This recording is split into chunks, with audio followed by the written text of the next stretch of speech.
الحمد للہ رب العالمین والصلاة والسلام علی محمد الامین۔ میرے دوستو، بنی اسرائیل کی تاریخ کا ایپیسوڈ نمبر 9 لے کے آپ کے سامنے حاضر ہوا ہوں۔ آج آپ جانتے ہیں کہ جو ہم نے پچھلا چھوڑا تھا بھاگ، کہ جب سلیمان علیہ السلام کی وفات کے بعد بنی اسرائیل کے اندر پھر دو جو ہے فرقے ہو گئے۔ یعنی جو اسرائیل تھا، آپ اسرائیل کو اگر یوں دیکھیں گے اوپر سے نیچے، تو اوپر کی طرف تو اسرائیل آباد ہوا اور نیچے کی طرف یہودا، یعنی جو آج کا اسرائیل ہے، فلسطین جو ہے اس کے اوپر کے حصے میں تو اسرائیل قائم ہوا، نیچے یہودا۔ یہ دو سلطنتیں بن گئی۔ یہ سلیمان علیہ الصلوۃ والسلام کی وفات کے کچھ سالوں بعد یہ معاملہ ہوا یہ کہ سلیمان علیہ السلام کے بیٹوں کے اندر ہی اختلاف ہوا اور ان کی دو سلطنتیں وجود میں آئیں۔ اب اس سے ہی دیکھنے میں آتا ہے کہ ان کے اندر دیکھیے فرقہ پرستی ہو گئی تھی۔ یہی آج امت مسلمہ کے اندر بھی فرقہ پرستی عام ہے۔ اسی وجہ سے امت مسلمہ جو ہے نا، اسی وجہ سے امت مسلمہ کو ہر جگہ پریشانی کا سامنا کرنا پڑ رہا ہے، ہر جگہ مسلمانوں پر آزمائش آ رہی ہے یا کہیں پر عذاب بھی آ رہے ہیں۔ تو یہ جو سلطنتیں بڑھ گئیں، تو اس میں یہ ہوا کہ جب مشرکین نے دیکھا کہ یہ کمزور ہو گئے ہیں، تو اسرائیل جو تھا نا اوپر کا، وہ کمزور تھا۔ وہ حکومت اوپر والی جو اسرائیلی حکومت تھی، جو آج کے فلسطین کے حساب سے اوپر جو آباد تھی اسرائیلی حکومت، وہ کمزور تھی۔ تو سیریا کے جو آشوری جو تھے نا، آشوریوں نے ان کے اوپر تقریباً 738 قبل مسیح کے اندر ان کے اوپر حملہ کرا، اور ان کو حملہ کر کے ان کو وہاں سے نکال دیا، اور جو ہے نا اس پر قابض ہو گئے۔ مشرکین جو ہے نا، آشوری جو تھے نا، انہوں نے قبضہ کر لیا اور ان کو جو ہے جلا وطن کر دیا، یا جو رہے ان کو بھی غلامی کی حیثیت سے زندگی گزارنا پڑی۔ اب جو دوسری والی یہودا جو حکومت تھی نیچے کی، وہ تھوڑی مضبوط تھی۔ اس کو برباد ہونے میں کافی ٹائم لگا، تقریباً 587 قبل مسیح یعنی BC بفور کرائسٹ کے اندر ایک بادشاہ تھا بیبلونیا کا، جو بابل کا بادشاہ تھا۔ اب دیکھیں وہیں کا، جہاں سے ابراہیم علیہ السلام کی شروعات ہو رہی ہے، وہیں سے یہ بادشاہ بھی نکل کے آیا، عراق کا ایک بادشاہ تھا، بخت نصر بھی نام آیا، اور اس کا انگلش میں نیبوکٹ نظر نام آتا ہے۔ اس نے جو ہے نا پھر یہودا پر بھی حملہ کرا، اور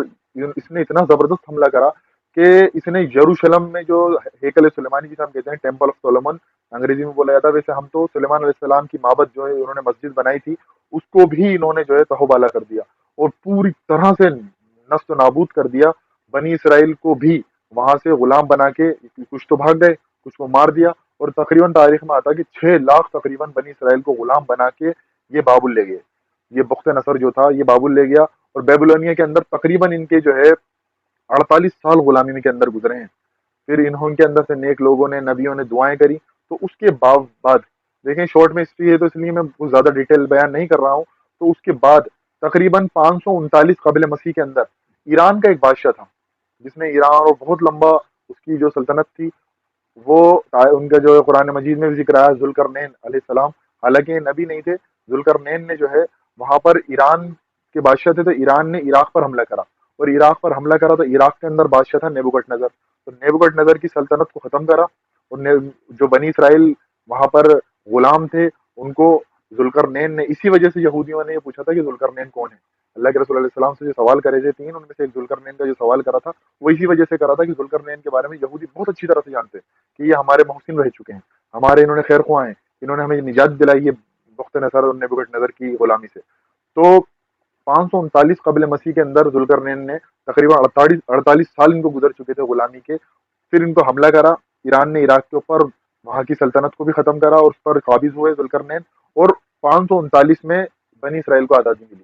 تقریباً ایک سال بعد جب یہ وہاں پہنچے ہیں، تو وہاں جانے کے بعد ان سے ظاہر سی بات ہے نا، ان کے پاس پیسہ نہ کچھ، سر و سامان کچھ نہیں، لوٹ لیا گیا، جو تھا سب کچھ لوٹ گیا، شہر جو ہے نست و نابود ہو چکا ہے، ایک عمارت کوئی ثابت نہیں ہے، ان کے پاس پیسہ بھی نہیں تھا۔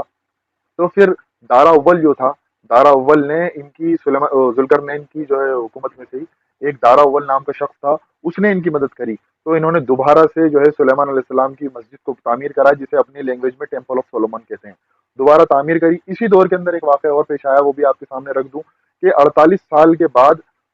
جب یہ بخت نصر نے تقریباً جو حملہ کرا تھا 587 قبل مسیح میں، اسی دور کے اندر عزیر علیہ السلام کا وہاں سے گزر ہوا، جس کا